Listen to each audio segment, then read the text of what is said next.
Bienvenidos psiconautas a este podcast de ciencia y filosofía, ya en su segundo intento de la segunda temporada. ¡Yay! Esperemos que este sea el Aún, bueno. ojalá sea bueno. A un año más a un año de que empezó este podcast, donde pues aquí mi amigazo el Limón Agrio me platicará algunas cosas de filosofía y humanidades que voy a intentar comprender. Y en próximos episodios yo estaré también contando a él cosas de ciencias. Entonces, dime, Lee, ¿qué nos tienes preparadísimo para esta semana? ¿Qué onda, David? Gustazo verte, es lo que yo te extrañaba. Yo también. Después de aquel intento, ¿cuándo fue? En septiembre, ¿verdad? Que intentamos reanudar eso y no se pudo. Pero bueno, ya estamos aquí.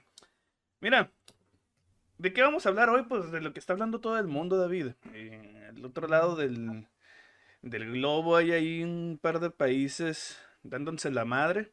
Bueno, en realidad no más uno dándole la madre al otro, ¿verdad? Más bien. Claro. El conflicto, David, entre Ucrania y Rusia. Temazo que Em, nos tienes para iniciar la temporada, Lee.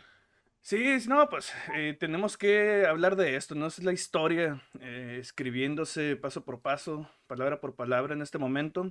Pero no te voy a platicar exactamente del conflicto actual, porque para eso ya tenemos mucha información en internet, David. Hace falta poner Ucrania en Google para que nos aparezcan un montón de páginas informándonos sobre el conflicto actual, ¿no? No sé, no tiene caso hacer otro recuento de los días que han pasado desde que Rusia invadió Ucrania. Porque aunque durante muchos días Vladimir Putin declaró que no tenía intenciones de invadir Ucrania, pues finalmente es lo que hizo, ¿no? Porque es una invasión, o sea, vamos a partir de eso, es una invasión eh, justificada, de acuerdo con el gobierno ruso, para liberar estas zonas, ¿no? De, no sé cómo se pronuncian, güey, son nombres que no recuerdo, pero estas zonas supuestamente que se identifican como más rusos, ¿no? Y que han sido oprimidos por parte del gobierno ucraniano, pero entonces, ¿qué hace el ejército ruso en otras ciudades, ¿no? ¿Qué hace el ejército ruso en Kiev? ¿Qué hace el ejército ruso en el norte de Ucrania? No, es una invasión. Entonces vamos a partir de eso. Pero la idea de este episodio, David, es entender la justificación del gobierno ruso para esta invasión. Es decir, ¿tenían motivos en realidad los rusos para invadir Ucrania? Vamos a partir de esa pregunta. Va. Y Sin dejar de vista que realmente sí es una invasión. sí, definitivamente es una invasión. Y vamos a tratar de comprender el gobierno ruso en ese sentido, o la justificación en el discurso del gobierno ruso. Porque finalmente eso es, ¿no? Para que las personas acepten o no acepten un movimiento político y más de este nivel bélico, pues se hace a través del discurso, ¿no? El discurso de los diferentes dirigentes que tenemos en cada uno de nuestros países que tratan de justificar cada una de sus acciones. Una cuestión es que Putin quiera justificar en ciertas situaciones bélicas como estas, y otra es que haya un presidente que quiera justificarse todos los días de lo que va haciendo también, ¿no? Oye, perdón, pero me acordé mucho del meme de perrito Chems, que Ajá. dice, ya no quiero vivir más acontecimientos históricos, ¿no? Ah, sí, sí. Mira, Sí, ya no queremos. yo creo que en retrospectiva ninguna persona quiso vivir nunca eventos históricos, David. Y es que la historia contemporánea, la historia moderna de la humanidad, se basa en guerras, David. Ya no, la historia o la prehistoria se basa en avances evolutivos, en que un par de changuitos aprendieron a usar armas o a hacer herramientas, empezaron a dominar el fuego y ahorita no. Cada evento histórico es por guerras en época moderna, ¿no? Entonces, sí, definitivamente ya no queremos ser parte de la historia, ¿no? Pero bueno, hablando de historia, vamos a empezar por la historia. Y nos vamos a ir, David, hasta por ahí de los años 50 más o menos. Em, Porque uno podría pensar que lo de Ucrania, hay quienes piensan que es una cosa nueva, que empezó ahorita este año, hace una semana, el conflicto con Ucrania, pero no es así. Otros lo adjudican a la invasión también Rusia ucraniana en la península de Crimea en 2014, pero tampoco fue ahí. Desde mi punto de vista, esto viene desde que Rusia era todavía la Unión Soviética. Y es que es justamente en esta época de la posguerra en que surge la OTAN. La OTAN, que es esta organización de pacto, de alianza entre algunos países europeos y Estados Unidos, ¿no? ¿Por qué surge la OTAN? Bueno, aunque Estados Unidos se ha esforzado muchísimo, ha invertido muchísimo dinero en crear propaganda en contra del socialismo de la URSS. URSS, Unión de Repúblicas Socialistas Soviéticas. Finalmente, en la posguerra, estamos hablando de la posguerra, de la Segunda Guerra Mundial, eh, la URSS era sumamente poderosa, David. Prácticamente tenía influencia en la mitad de Europa. Es más, recordemos que la propia Alemania, después del vencimiento del Tercer Reich, pues quedó dividida. Quedó dividida, recordemos el muro de Berlín, que era Claro. más que una pared simbólica. Literalmente todo el país estaba dividido, físicamente dividido. Estaba Alemania Oriental y Alemania Occidental, ¿no? La Alemania Occidental del lado del resto de Europa, con una afiliación ideológica capitalista. Y la Alemania Oriental, dominada por el socialismo de la URSS. Y ahí más o menos, si pudiéramos trazar una línea vertical en Europa, en Alemania, porque Alemania quedó prácticamente dividida en la mitad, así casi en vertical, güey. Así como que, esta es tu parte, esta es mi parte, güey. Y si pudiéramos trazar una línea en vertical por toda Europa, prácticamente ahí estaba la frontera entre los países europeos y la influencia de la URSS. Es decir, la URSS tenía influencias hasta Polonia y toda esa zona, ¿no? Oye, pero ahí estás hablándome una división, pues, geopolítica, pero entre, digamos, países europeos que se consideraban más de este lado capitalista y países que se consideran del lado más socialista, ¿o eso es otro asunto aparte?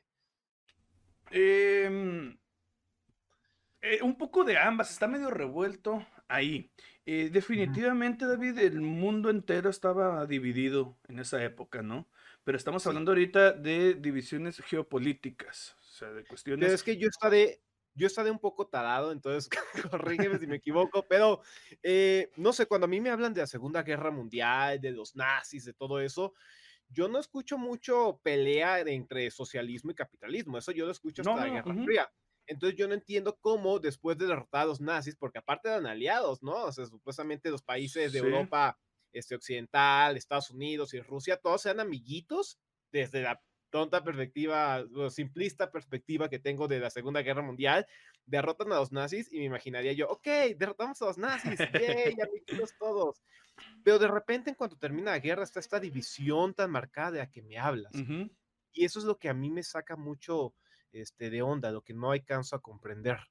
Claro. Mira, es que hay que regresarnos entonces un poquito más. Al principio de la guerra, David, la Unión Soviética y Alemania eran aliados. Hay que entender esa parte también, ¿no? Eran aliados. Alemania, Hitler, pues prácticamente traicionó a la Unión Soviética, ¿no? Mm. Entonces, en ese momento es cuando Unión Soviética y los aliados se hacen amiguitos. No porque hayan tenido una gran relación de amistad, sino porque el enemigo de mi enemigo es mi amigo, ¿no?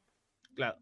Va más en ese sentido. Entonces, pero recordemos cómo terminó la guerra.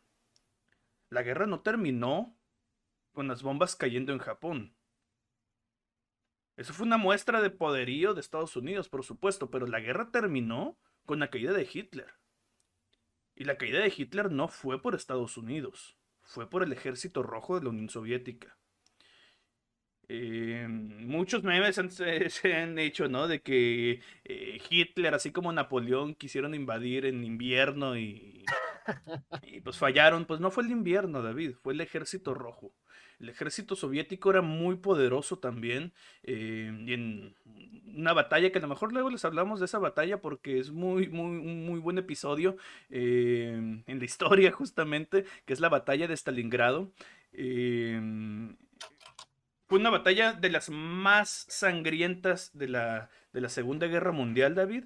Hubo muchas pérdidas de ambos lados, pero hicieron que el ejército alemán se, se replegara. Se replegara derrotado, humillado. Una derrota que Hitler no pudo ocultar al pueblo alemán. Entonces fue un golpe en la moral nazi, ¿no? Aprovechando esto, fue cuando Stalin aprovechó para atacar Alemania. Y en una estrategia militar impecable tomaron Berlín. Fue el ejército rojo los que entraron a Berlín y acorralaron a Hitler hasta su búnker. Fueron los soviéticos quienes detuvieron a los nazis. Y ese episodio, ese hecho, ese ego que les dio a la Unión Soviética de nosotros derrotamos al fascismo, es algo que se ha mantenido hasta nuestros días. Ahorita vamos a ver por qué. Pero para que te quede claro la pregunta que me haces, luego de esto, pues en realidad toda Europa queda maravillada del poder de la Unión Soviética. De hecho, los países europeos tienen interés en entablar relaciones con Rusia. Eh, bueno, con la Unión Soviética en esa época, ¿no? Entre la Sí, Unión pues quiere ser amigos Soviética, del grandote. sí, exactamente. Pero pues además es lógico, ¿no? La Unión Soviética llegaba hasta Europa. Entonces lo más lógico es que trate de hacer amistad con mi vecino, ¿no? Claro. De llevar las paces con mi Exactamente. vecino. Ajá. Pero aquí, pues los aliados tenían a su propio grandote, ¿no? Que era Estados Unidos. Y ya durante la posguerra, Estados Unidos ya había financiado gran parte de la reconstrucción de Europa. Estados Unidos soltó dinero al modo capitalista, ¿no? Soltó dinero por todos lados, de manera que eso afianzó pues las relaciones con Estados Unidos. Es entonces cuando empieza la Guerra Fría, David. La Guerra Fría no es una guerra bélica en el sentido de combates, de batallas, o al menos no de manera directa. Tal vez luego hablemos más de la Guerra Fría, pero va más en un tono ideológico. Capitalismo contra socialismo. Que lo podríamos reducir todavía más en ver quién tiene el poder, quién tiene mayor influencia en el mundo. Las grandes potencias eran Estados Unidos y la Unión Soviética. Entonces, en ese momento, era más una cuestión de influencias en los demás países. Si acaso había enfrentamiento o había contacto, más bien no enfrentamiento, sino contacto, era en Berlín justamente, con la Berlín ya dividida. Eh, pero no había batalla, pues, por eso se le llama la Guerra Fría, porque está todo frío. Sí, ¿no? Entonces me imagino como en el recreo, ¿no? Están los dos vatos grandototes que pues no quieren ser amigos entre sí porque pues porque siempre tiene que haber un líder, ¿no? Lo comentamos en un Claro, episodio hace mucho tiempo, tiene que haber un líder. Ninguno de los dos está dispuesto a ceder el liderazgo, entonces yo soy el grandotote con mis compinches, tú eres el grandotote con tus compinches, y pues de aquí se trata de ver quién tiene más compinches, ¿no? Y de repente empezar a decir, oye, vente conmigo, yo te doy, no sé, caramelos, y vente conmigo, yo te doy dos vacas y luego te quito una. Y bueno, como en este episodio sobre la Guerra Fría nos vamos a saltar hasta lo que nos acontece hoy, ¿no? ¿Qué pedo con el conflicto entre Ucrania y Rusia? Bueno, la Unión Soviética sabemos que tenía diferentes países satélite, ¿no? Estaban Estonia, Letonia, Lituania, Bielorrusia, Ucrania, Azerbaiyán, Kazajistán y todos los stan que hay, ¿no? Sí, la neta eran un chingo de países que rodeaban la frontera de lo que hoy es Rusia y que formaban la Unión de Repúblicas Socialistas Soviéticas. Ah, pues por ahí, todavía más o menos de los años 50, por cuestiones administrativas, por cuestiones de distancia, yo qué sé yo, eh, la República de Rusia le transfiere administrativamente a la República de Ucrania la península de Crimea. O sea, Crimea originalmente pertenecía a la República de Rusia. Pero es como si dijéramos que Sinaloa le pasa administrativamente Escuinapa a Nayarit. O sea, le está pedazando un pedacito de municipio, pero finalmente tanto Sinaloa como Nayarit pertenecen a México.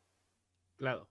O sea, es lo mismo, le estoy pasando administrativamente el control para que pues, tú lo tienes pegadito, pues hazte cargo de esto, ¿no? Más por una cuestión administrativa de facilitar el trabajo de gobierno. Pero entonces cuando se Sinaloa dice... dice, solo le estoy pasando Escuinapa, ¿no? Que puede salir mal. Ándale, y luego de la guerra, ¿no? La guerra Cora Totorame. Este... Entonces, de repente, por ahí a principios de los 90, se disuelve la Unión Soviética. Aquí la cuestión es que pues quedan ya separadas todos estos países. Por herencia, digamos entre comillas, ¿no? Ucrania se queda con Crimea. Y no hay problema, digo, en un primer momento Ucrania y Rusia siguen manteniendo sus relaciones perfectamente, ¿no? No hay ningún problema. Pero pues ya muchos países empiezan a querer pasarse al bloque capitalista. ¿Por qué? Bueno, ya para este entonces la Unión Soviética estaba muy, muy debilitada. Ya para este entonces, a finales de los 80, ya había caído el muro de Berlín, ya había caído simbólicamente el socialismo, pero también económicamente. O sea, la URSS estaba muy debilitada económicamente y políticamente también. Entonces, muchos países de estos países satélites, especialmente Letonia, Lituania, Estonia, los stan de abajo, Kazajistán, etcétera, estaban muy empobrecidos.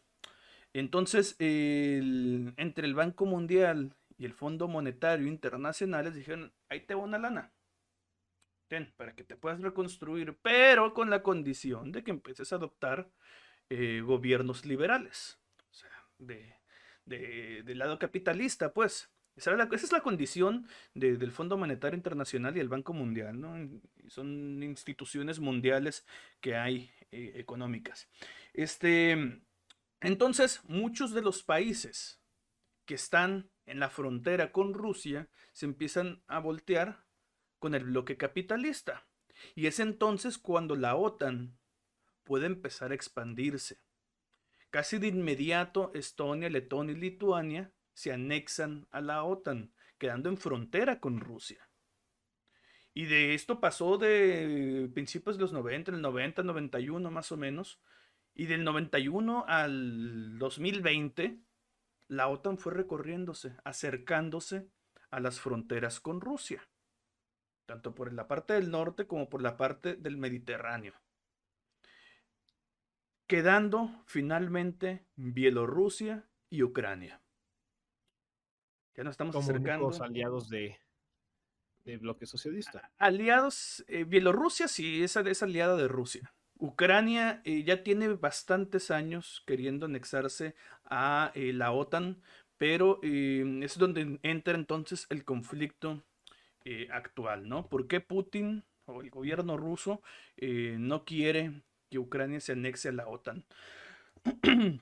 La justificación o el discurso es que, pues finalmente, si Ucrania se anexa a la OTAN, va a tener ahora sí prácticamente toda su frontera rodeada por bases militares de la OTAN, que prácticamente son de Estados Unidos, ¿no? Tendría Estados Unidos en su puerta prácticamente. Pero no solo eso, no va solamente por ahí, porque esto no aparentemente no es justificación suficiente para que Putin invada Ucrania. Va más por una justificación ideológica, justamente. Antes de la recuperación, podríamos decir, de la península de Crimea por parte de Rusia en 2014, por ahí del 2012, si mal no recuerdo, ocurrió una especie de casi guerra civil en Ucrania. Tenían un gobierno muy corrupto, un gobierno muy represor, y entonces la gente se levantó en armas. Fue un acto revolucionario, ¿no? Aquí la cuestión es que las cámaras del mundo fotografiaron, videograbaron a ciertos grupos levantados en armas con simbología nazi, con simbología fascista, con mensajes de fascismo. No significa que todo este movimiento haya sido fascista. Estamos hablando de un país que se está levantando en armas. Había de izquierdas, había de ultraderechas, había intelectuales, había de todo tipo de gente. Pero si de repente estás viendo un chingo de banderas con la svástica, por supuesto que llama la atención. Sin mencionar que estos grupos fascistas o neonazis tenían entrenamiento militar. Entonces, para el gobierno ruso, que está aquí pegadito, empieza a decir, hey, espérate, ¿por qué hay grupos fascistas controlando un golpe de Estado? Es como decir, tengo un gobierno fascista levantándose en mi patio trasero, ¿no? Y Espera, yo, espera, ajá, perdón, pero es que desde ahí brinca eso de patio trasero, recordándome mucho a Estados Unidos y México, ¿no? exactamente. Qué bueno que lo mencionas para dejar esto en claro. eh, o al menos así lo pienso yo. No hay ni buenos ni malos, David. Son dos superpotencias, ambas imperialistas, eh, queriendo imponer, queriendo imponerse nada más. O sea, pero son dos imperios. Mucho se ha criticado a Estados Unidos de una política internacional imperialista con base pues en eso, ¿no? En conquista prácticamente, pero Rusia también. Entonces, pero mucho se ha dicho de que si con esta invasión Putin quiere restablecer la Unión Soviética o cosas parecidas, ¿no? Pues no es cierto. A Putin no le interesa restablecer una unión socialista. Él no versa con los ideales socialistas de la URSS, a pesar de que perteneció a la KGB rusa, ¿no? Pero no va por ahí. Pero yo sí creo, eso es una opinión mía, que lo que sí quiere restablecer es la influencia que tenía la URSS. A diferencia de lo que nos han hecho creer, perdón, la URSS tenía mucha influencia y era muy respetada en Europa. Todo lo demás es propaganda que viene de este lado, de Occidente, de Estados Unidos. Pero en Europa la URSS era muy respetada porque sabían que tenía mucho poder. Ahí sí te creo que esa parte sí la quiera recuperar Putin. Y ellos que ideológicamente o en el discurso acabaron con el fascismo de la Segunda Guerra Mundial, pues eso de que se esté poniendo un gobierno fascista en su patio trasero, pues como que no les hace mucha gracia, ¿no? Entonces, en este evento de por ahí del 2012-2013, eh, es cuando Putin, o el gobierno de Rusia más bien, empiezan a elaborar propaganda de que en Ucrania se está imponiendo y eventualmente se impuso un gobierno fascista. Ya hemos escuchado ese discurso en esta invasión actualmente, ¿no? Pero esto viene de hace 10 años. Claro. Hay mucha propaganda de parte del gobierno ruso y que es replicada por los medios de comunicación rusa de que en Ucrania hay un gobierno fascista y que además fue financiado por Estados Unidos. Esta propaganda siempre ha sido funcional. Lo sabemos, ¿no? Sabemos que en la Segunda Guerra Mundial hubo mucha propaganda nazi, hubo mucha propaganda estadounidense también. La propaganda no es nada más hablar del otro. La propaganda busca remover en la población algo, ¿no? Aunque sea una opinión. Y funcionó en Ucrania. Eh, hubo, más bien, con esta propaganda, con ayuda de esta propaganda, se empezó a influenciar la opinión pública dentro de Ucrania. Se empezó a dividir el país entre los que estaban de acuerdo con lo que decía el gobierno ruso y los que no, los que se estaban afiliando con el gobierno ucraniano. Ahora, el gobierno ucraniano por sí mismo no era un gobierno fascista. Era un gobierno de derechas y que se quería anexar con la OTAN, sí, pero no, eso no lo hace un gobierno fascista. Pero, cuando se empieza a dividir Ucrania, estos grupos fascistas de los que te he estado hablando vieron la oportunidad de no tener que esconderse porque sabían que el gobierno ucraniano estaba aceptando cualquier cosa que los ayudara a defender. Y entonces empiezan a tener mayor presencia estos gobiernos fascistas. Perdón, estos grupos fascistas. A ver, espera. O sea que la propaganda rusa fue tan fuerte que llega a los ucranianos, Ujú, crea una división entre los ucranianos así es. y el gobierno decide utilizar a los fascistas de los que se estaban quejando de los rusos para empezar a combatir a los rusos que se quejaban de los fascistas. Exactamente, ¡Uy, qué pedo! exactamente. Bueno, el gobierno ucraniano toma a los fascistas y al que quiera, ¿no?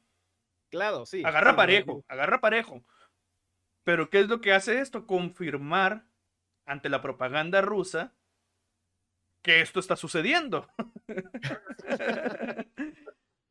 es como una profecía autocumplida, ¿no? Exactamente, exactamente. Qué buena forma de verlo, sí, exactamente. Y llega el 2014, ¿no? Igual podemos buscar mucha información en YouTube, en Google, sobre lo que pasó exactamente en 2014, que fue la anexión de Crimea otra vez a Rusia. O desde otro punto de vista, la invasión rusa a Ucrania para tomar Crimea. Que Claro. sí, originalmente, pues era suya, ¿no? Pero, pues no sé, está muy cuestionable la forma de intentar recuperar Crimea también, ¿no? Sí, en dado caso yo creo que debieron haberla, pues, pedido para acá cuando se disolvió la Unión Soviética, pero Pues, bueno, pues eso sí, ¿no? ya ya no Ajá. existe. Sí, sí, sí. O desde antes, ¿no? Que estamos disolviendo la Unión Soviética, pero antes hay que arreglar estos pedos administrativos y ya después disolvemos.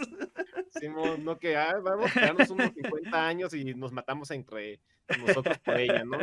Pero bueno, ya, el ya no existe, continúele. Y bueno, pues ya llegamos entonces al 2022, David. Pero no pensemos que de 2014 a 2022 no pasó nada. Sí pasó, o sea, definitivamente esta división en el país ucraniano siguió, pues continuó.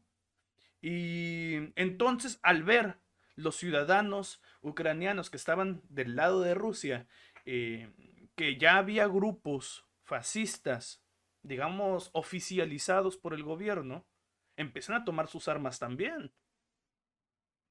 O sea, prácticamente en estos de 2014 a 2022, que son 8 años, hubo enfrentamientos, David, no es que pequeños, pequeños encuentros, pero los hubo. De ahí la justificación de Putin, ahorita en el 2022, de que este gobierno fascista está persiguiendo ciudadanos rusos que viven en Ucrania. De ahí la justificación de que están acorralando en las provincias de Donetsk y no sé cuál es la otra, güey. Soy muy malo con estos nombres raros, la neta, güey. Que me perdone el internet por esto, güey.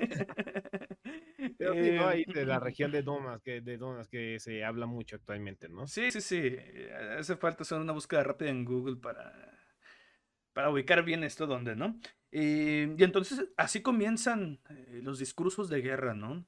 De que estas zonas de Donetsk quieren que Rusia los reconozca como estados independientes, no anexarse directamente con Rusia, solo que Rusia los reconozca como independientes. Esto significa que pueden hacer alianzas con Rusia, ¿no? Prácticamente Ujú. ser parte de Rusia, vaya. Sí, fue lo que pasó Sí, con sí, sí, Crimea, sí. me de cuenta. Sí, sí. Eh, em, y así comienzan los discursos de Putin. Con esto, inmediatamente entran los discursos de Biden y de la OTAN. Empiezan las amenazas, cada vez más, escalando cada vez más con las amenazas, hasta que finalmente, pues, Putin dice chingue su madre y entra el ejército ruso a Ucrania. Aquí lo Ahí me parece, interesante, ¿sí? ahí me parece también como una especie de otra profecía autocumplida, de que mucho fue el discurso de Biden, de que Rusia va a invadir Ucrania, Rusia va a invadir Ucrania, Rusia va a invadir Ucrania, ¿no? Y también Estados Unidos ahí andaba de chingaquerito, queriendo meter pues sus tropas, o bueno, o mandarle armas a Ucrania, Sí. porque Rusia iba a invadir Ucrania. ¿Qué ocurrió finalmente? Pues Rusia invadió Ucrania por todo ese sentido, ¿no? Pero qué culero, ¿no? O sea, te están montando ahí y luego te dejan solo, güey. Ya sé. Yo sí estaba segurísimo de que la OTAN se iba a meter a la guerra. De hecho, sigo estando pues, bastante. Espero que no, espero equivocarme, pero yo sí Ujú. siento que en cualquier momento se va a meter. Eh, Ojalá no, eh, porque pues sí, estamos bien jodidos. el propio Putin lo ha dicho, ¿eh? En cuanto la OTAN o cualquier país europeo se meta, lo va a considerar parte del conflicto. Eso es una amenaza. Sí, muy fuerte. Eso es una amenaza. Aquí lo interesante, porque, insisto, podemos buscar cualquier información sobre la parte bélica, ¿no? Pero lo interesante, lo que se me hace más interesante es cómo Biden y la OTAN se replegaron, se retiraron. Ay, vamos a dar un chingo de sanciones económicas. No parece que eso esté causando efecto en el gobierno ruso, ¿eh? Finalmente se está afectando a la población rusa. Por ejemplo, ahorita que amaneció, vi la noticia de que Visa y Mastercard ya no funcionan en Rusia. Bueno, ¿eso a quiénes afecta? A la población, güey. Claro, A la... población civil que pues tampoco tiene la culpa, Exactamente. y no es como que los rusos tampoco quieran esta guerra. Sí, Digo, sí, si sí. buscas en internet, puedes encontrar miles de videos de rusos hablando de que ellos no quieren la guerra. Ujú. Sí, efectivamente. Entonces me imagino que es una especie de búsqueda de presión social, de que la misma sociedad rusa presiona al gobierno para detener estos ataques, pero finalmente esto no está deteniendo para nada al ejército ruso.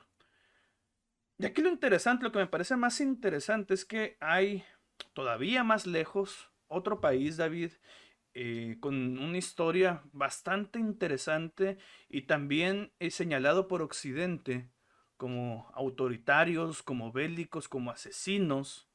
Estoy hablando de China. Sí.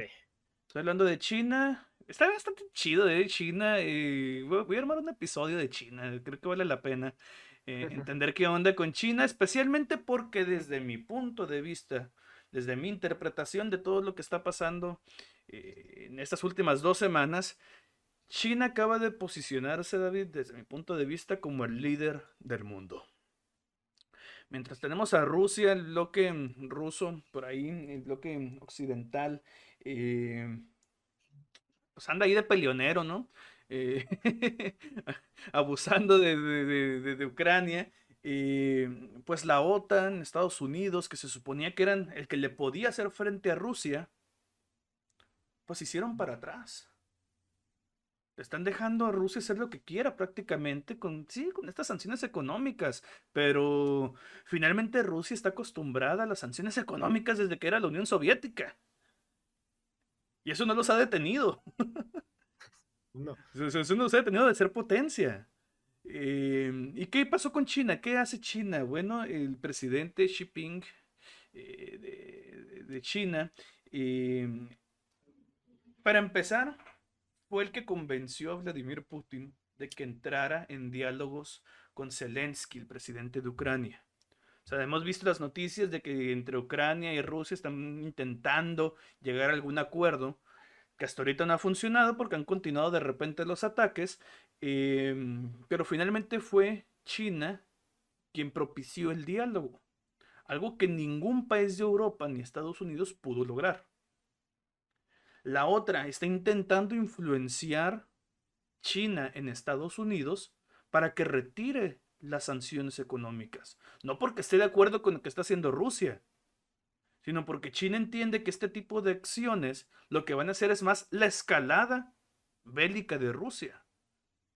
O sea, ahorita sí está ocupado con Ucrania, pero ya que ya hay un acuerdo o termina de invadir Ucrania, pues ¿qué va a hacer Rusia? Va a continuar con el resto de los que lo están sancionando, posiblemente. No se va a quedar muy contenta así nada más.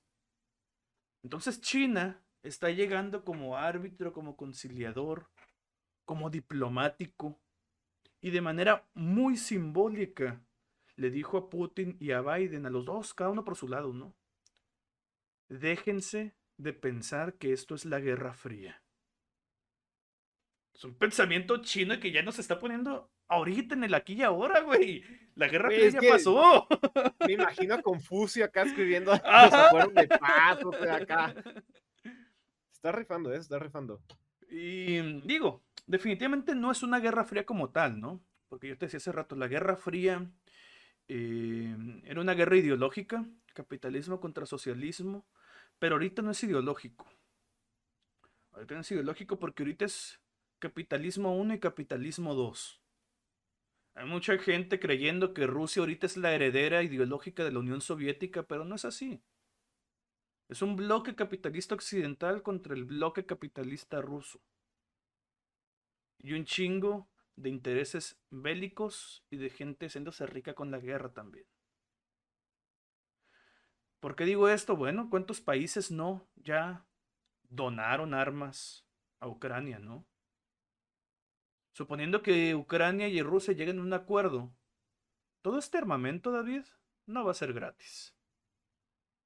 Como no fue gratis la ayuda que recibieron los países europeos de Estados Unidos durante la posguerra. Eso no es gratis. Entonces no es algo ideológico ya. No es una guerra fría como la de hace 50 años. Es capitalismo contra capitalismo. Y bueno, por otro lado, el mayor beneficiado yo creo en este momento está siendo China al demostrar esa, ese estado tan zen, ¿no? De llegar a la política, al llegar a la política internacional. Eh, y bueno, pareciera entonces, ya para terminar, que hay un vuelco al autoritarismo, David. Finalmente, los contextos históricos, políticos de la Primera y la Segunda Guerra Mundial fueron países bien autoritarios, todos, ¿eh? Todos, también los europeos, también Estados Unidos, eran países muy autoritarios. Finalmente, en guerra se necesita un autoritarismo, ¿no? Porque es un estado de crisis, entonces se necesita quien dirige con mano dura durante una guerra. Y pues ahorita definitivamente tenemos hay gobiernos bastante autoritarios, ¿no? Por todos lados, incluyendo China. Bueno, aquí el reporte de Ucrania versus Rusia. No, gracias, Eli. Pues nuevamente, yo sé que quizás en los comentarios ustedes nos quieran aportar sus opiniones acerca de lo que está ocurriendo en Ucrania. Pues muchas cosas no se trataron aquí en este episodio, como pues chingaquerito de la OTAN, a más detalle, ¿no?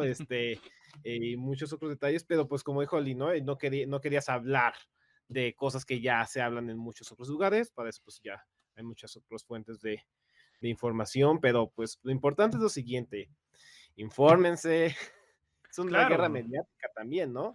claro, y lo que hablamos aquí tampoco es verdad absoluta, ¿no? En gran parte son opiniones nuestras también. Entonces la invitación es que se investigue.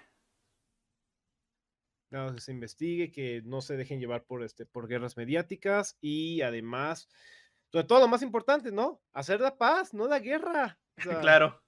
al final de cuentas, lo importante sea cual sea la justificación de los países, sea cual sea lo que sea, pues al final de cuentas son 2 grandotes o 5 grandotes o Ujú, los que sean, eh, tratando de mostrar que son los más grandotes y los únicos que pierden, pues son las personas, ¿no? Los individuos claro. que mueren todos los días. Son los bullies de la escuela, güey. Exacto, ¿no? Y que mandan a los chiquitos a pelearse entre ellos y pues Aparte. Esa onda, ¿cómo les decimos aquí en Mazatán? Los montan, güey. sí, está muy feo, está muy feo. Entonces, hagan la paz, no la guerra. A huevo, Gracias, Eli, por este episodio. Nos vemos la siguiente semana. Esperemos ahora sí con con la continuación de la segunda temporada de Psiconautas Podcast. a huevo. Y recuerden, desde las neuronas hasta las estrellas.